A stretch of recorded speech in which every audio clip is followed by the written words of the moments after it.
ও বাবা, মাছ খেতে পারবেন না, মাংস খেতে পারবেন না, ডিম খেতে পারবেন না, বার্লি খেতে হবে। প্রচারবাবু বলে দিয়েছেন সবাইকে বার্লি খেতে হবে। বার্লি মানে, আমি বার্লি একটা বললাম, শিশুর খাদ্য বড়রাও খায় শরীর খারাপ হলে। উত্তরপ্রদেশ, রাজস্থান, মধ্যপ্রদেশে বন্ধ হয়ে গেছে। শুনুন, কে কি খাবে, কে কি পড়বে, কে কি ভাষায় কথা বলবে, কোনটা কার ধর্ম, কে কোন ধর্ম পালন করবে, এটা অ্যাবসলিউটলি তার নিজস্ব অধিকার। আমাদের সংবিধান আমাদের সবাইকে সমান অধিকার দিয়েছে, কিন্তু আজ কি সংবিধান দেশের ছিন্ন ভিন্ন হয়ে যায়নি? আজকে বাবা সাহেব আম্বেদকরকে ছিন্ন ভিন্ন করে দেয়নি সংবিধানের পাতায়?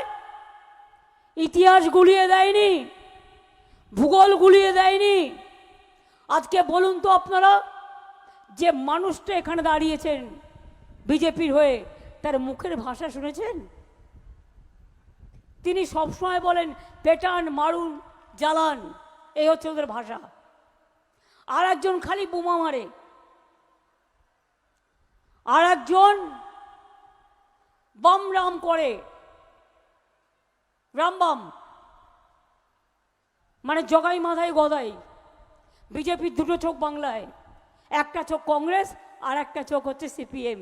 কি করে সংখ্যালঘু ভোট ভাগ করা যায়, নানা রকম কায়দা চলে।